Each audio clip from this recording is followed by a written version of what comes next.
Well, hi, everybody. Welcome to Afterburner. I'm Bill Whittle. President Obama announced recently that since the Congress will not rubber stamp his job bill, he's going to use executive order to get around that pesky Constitution that he famously said in a radio interview was fundamentally flawed because it limits the power of people like him to do what they think is right. Now, just about everyone professes to love the U.S. Constitution, but conservatives and progressives see it in fundamentally different ways. It seems to me that progressives look at it as kind of like that famous painting of Washington crossing the Delaware. It's part of our Revolutionary War history, suitable for framing, let's say, and useful for quoting and defending when it suits them, and being derided as outdated and the racist product of dead white males when it doesn't. Conservatives look at the Constitution as the law. In the conservative view, progressives try to get around the law through two main doors in the language of the Constitution, the General Welfare Clause and the Commerce Clause.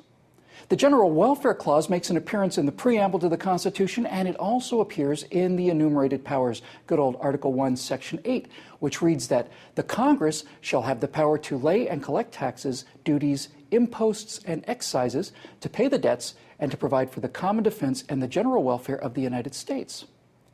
Now, the progressives use this as they use everything else. It's a blank check to do whatever they want. Medicare, general welfare. $500 million for a bankrupt solar power company, let's say, that's general welfare. Student loans, general welfare. Big screen plasma TVs for one-legged Sri Lankan ophthalmologist coming to America, general welfare.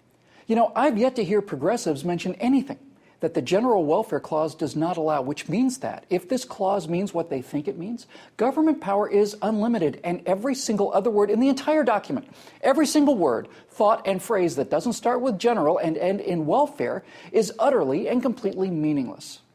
It's like the Constitution says casually enough, "Hi, I'm your Constitution, come on in and have a seat."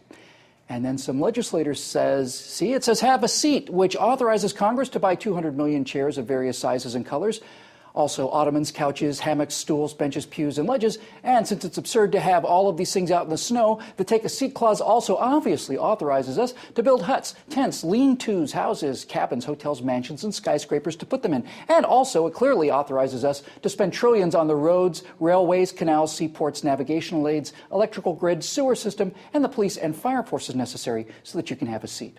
See, it's all right there in the Have a Seat clause. When the Constitution says the general welfare, what it really means is the general welfare. Only that which benefits us all equally.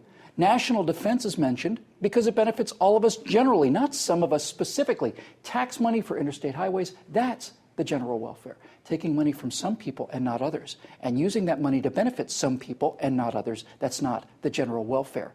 That's the kind of vote-buying power grab the Constitution was set up to prevent. Now, take the Commerce Clause.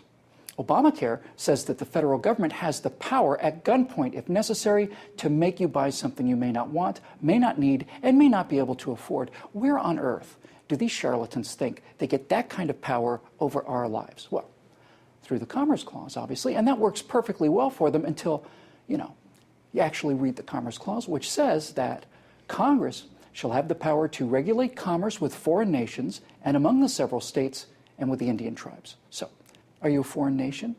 What about a state? Are you a state? Maybe you're an Indian tribe, perhaps. Because if you're not one of those three things, then Congress has no power over your commerce whatsoever. None.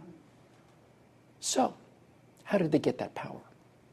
Well, let's say that the Constitution makes a simple, obvious, declarative sentence like water flows downhill. 100 years go by, and the Supreme Court looks at it and says, well, yes, obviously water does flow downhill, but due to eddies and the quantum motion of subatomic particles, it's probably better to say that water flows downhill except in certain very limited circumstances. 50 years go by, and they review it again and say water mostly flows downhill. 20 years later, the new ruling is water flows both uphill and downhill. Then 10 years later, they say the Uphill Water Act of 1965 is constitutional, since the Constitution's been clearly interpreted to say that water flows uphill. And when you confront them with the fact that a sentence is interpreted to mean the exact opposite of what it actually says, they cite judicial precedent.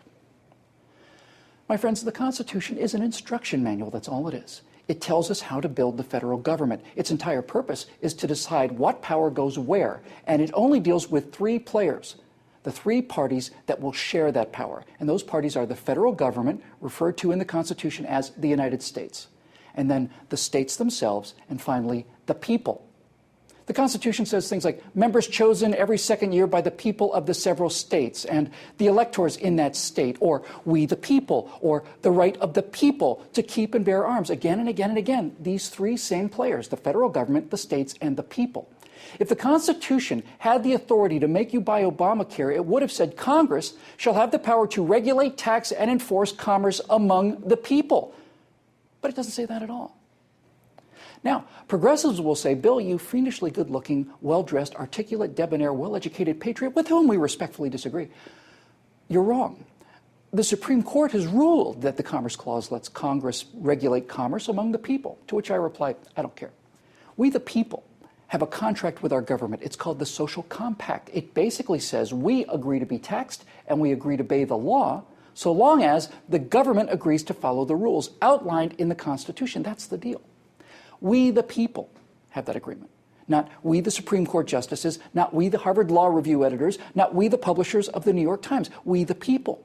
When our Congress and our president of whatever party ignore those laws, whenever 5 unelected Supreme Court justices tell me that a plain English sentence means the opposite of what it actually says, then the social compact is broken.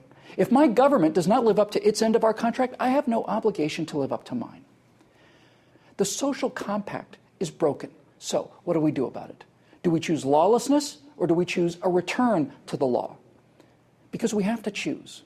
And we have to choose wisely. And we have to choose quickly.